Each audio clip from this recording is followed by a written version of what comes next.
আমাদের অ্যাসেসমেন্ট ছিল যে আন্দোলনটা ৩টা পথে যেতে পারে, মানে ৩টা সিনারিও হইতে পারে। একটা সিনারিও হলো যে আন্দোলন এখন থেমে যাবে, বাট কয়েক বছর পর আরো বড় কোনো রিজিম বিরোধী আন্দোলনে, ভারতীয় বিরোধী আন্দোলনের ক্ষেত্রে এটা একটা ভিত্তি হিসেবে কাজ করবে, যেরকম অনেকটা ৫২ ভাষা আন্দোলন পরবর্তীতে ৬৯ এবং ৭১-এর একটা ভিত্তি হিসেবে কাজ করছে। এটা হলো সিনারিও 1। সিনারিও 2 হলো যে আন্দোলন আপাতত বন্ধ হবে, বা ৬ মাস থেকে ১ বছরের মধ্যে এই আন্দোলনটা আবার নতুন কোনো ইস্যু নিয়ে অথবা এই চেহারা নিয়ে আবার ফিরে আসবে আরো বড় হয়ে। আর থার্ড সিনারিওটা হলো যে আন্দোলন চলমান থাকবে এবং এটা একটা গণ অভ্যুত্থানের সিনারিওর দিকে যাবে, যেটা ৯০-এর সময় হয়েছিল, অনেকটা ৯০-এর গণ অভ্যুত্থানের মতো। এবং এই মূল্যায়নের আলোকেই আমরা এরপরে আমাদের যত লেখালেখি, আন্দোলনে অংশগ্রহণ এবং অন্যান্য কাজকর্ম আছে সেটাকে তখন সাজানোর চেষ্টা করি। এই আন্দোলন নিয়ে আমাদের আসলে কখনো কোনো ইলিউশন ছিল না। আমরা কখনো ভাবি নাই যে এটা একটা ইসলামী গণ অভ্যুত্থান হতে যাচ্ছে। আমরা কখনো মনে করি নাই যে আন্দোলন যদি সরকার পতনে সফলও হয়, তাও এর ফলে আন্ডারলাইং যে সিস্টেমটা সেটা ইরাডিকেটেড হবে বা সেটা চলে যাবে। এই জাহেলি যে ব্যবস্থা সেটা চলে যাবে, এই তাগুতি যে নিজাম সেটা চলে যাবে।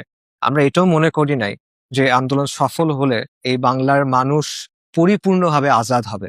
অর্থাৎ পোস্ট কলোনিয়াল স্টেটের যে জুলুম শোষণ আমাদের উপর ক্রমাগত চলতেছে, এটা চলে যাবে। এটা আমাদের অ্যাসেসমেন্ট ছিল না। তাও আমরা আন্দোলনের পক্ষে অবস্থান নিচ্ছিলাম, কারণ এই আন্দোলন ছিল আওয়ামী জাহিলিয়াতের বিরুদ্ধে একটা আন্দোলন।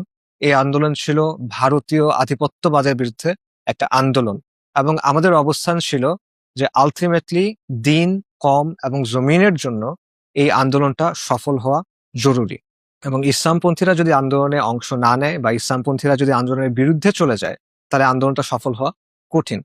পাশাপাশি আমরা যদি সামগ্রিক ইসলামিক প্রকল্পের জায়গা থেকেও চিন্তা করি, সেই ক্ষেত্রেও আওয়ামী জাহিলিয়াতের পতন হওয়াটা জরুরি ছিল। ইসলামী যে প্রকল্প সেটা তো ১-২ দিনের প্রকল্প না বা ১-২ বছরের প্রকল্প না। এটা একটা দীর্ঘমেয়াদী প্রক্রিয়া, যে প্রক্রিয়ার মধ্যে বিভিন্ন স্টেজেস আছে যেগুলো আমাদেরকে অতিক্রম করতে হবে। সো আওয়ামী লীগের পতন, আওয়ামী জাহিলিয়াতের পতন, হাসিনার পতন এরকম একটা স্টেজ যেটা আমাদের ক্রস করা জরুরি ছিল।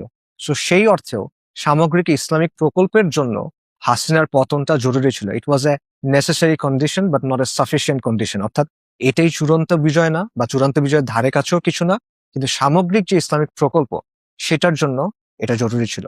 এইসব কারণে আমরা খুব স্ট্রংলি এই আন্দোলনের পক্ষে তখন অবস্থান নেই।